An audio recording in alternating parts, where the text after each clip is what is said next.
Hi. Okay, so because we didn't get to Zoom today, I'm going to start working on our videos early, so I'll look different in pretty much every video probably. But I wanted to talk to you a little bit about reading for this week. This week was Dr. Seuss's birthday. It's actually today, the 2nd, so you'll get this for next week. But since it was Dr. Seuss's birthday, this is Read Across America Week. We are doing different Dr. Seuss stories this week. It was really fun. So I've already found videos on YouTube with the books that we've read, so you can listen to those books.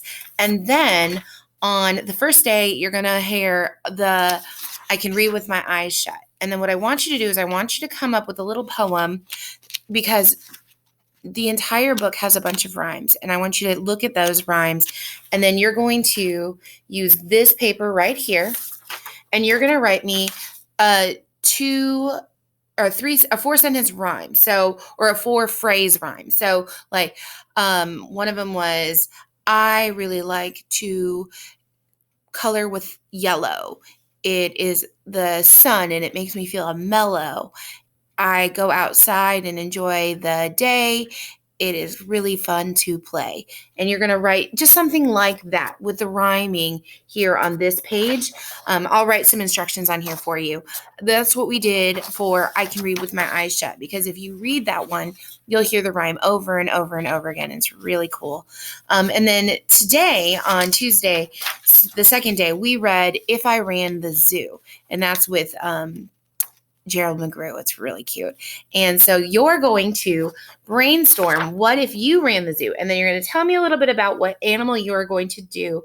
You're going to draw an animal, and then you're going to give me 3 or 4 sentences telling me about your animal. So Jace and Micah both made animals that were the guards of their zoo, and they have like wings and stuff like that. So that will be your Tuesday. Then Wednesday, we are going to do the Sneetches, and I have that one read to you. And the Sneetches, I really like the story of the Sneetches because it talks about segregation. It talks about what horrible things can happen if you don't treat each other nicely and you say, I'm better because of this, or I'm better because of that. So there's going to be this paper right here. It's going to have 8 questions. You can pick whichever one you want. I don't care which one, but just circle which one you're going to do. And then you're going to write that question here, and then you're going to tell me about it. What do you think? How do you feel? How does that answer your question? So like, one of the questions is, stars were very important in the world of Sneetches. Do you think skin color matters in the real world? Why or why not? And these are important questions to think about. I want you to just ponder what it means to be unkind to someone because they are different than you. And that's what we're doing for that one. And then the last thing we're doing, I don't know where I put it. I had it right here. Where is it? Where is it going? Oh, it's right here. Well, this one's not the one I had for you, but.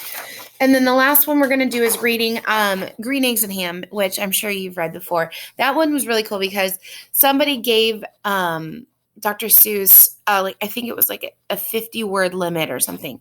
And they said, you can't write a book with just this amount of words. And he did. He wrote it really quickly. And so Green Eggs and Ham is really great. And it says, I would not, could not. So you're going to draw a picture of food that you would not, could not eat. You wouldn't try it, but then when you did, you liked it. You know what? The one that I had, would not and could not, I didn't like, wasn't going to try it, was avocado. And then you know what happened? I love avocados. But because of the color of them and the smell and all of that, I was really not excited. But when I was a little bit younger, I could not eat avocados, and now I love them. I think they're delicious. I like the texture. I like the flavor. I like what they add to it. So that is what we've done for reading this week. We also have Friday's the 100th day of school for us. And since you're a week behind, it shouldn't be a big deal. So you can do the 100-day activities, and I think you'll enjoy those. They're really fun. And I think that is it for your reading. I hope that you enjoy the videos that have the books. Oh, no, the last one I remember now is Horton Hears a Who. Horton Hears a Who. You're going to use this. And it says, a person's a person no matter how small. And I want you to think about what Horton does and how he sticks to his convictions and he sticks to what it is that is important to him. And how does that remind you of what it is to be a Christian? So that's what I want you to do. I'm going to write that out for you.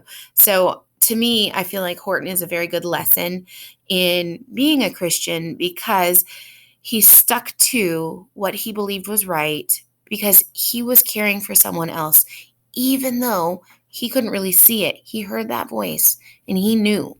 He listened and he did what he was right. So I'm going to have you listen to it and then you'll write how you think Horton was like a Christian in this one. Okay. And those are the things that we're writing and working on this week. I hope that you enjoy it and I hope that you learn some things and I hope you're able to think. Because sometimes when we read things, we just read them for fun, and that's great. You should do that. But also sometimes when you read things, you should think about them and see how they matter to you or to others. So that is the plan for this week for reading. Alrighty, talk to you soon.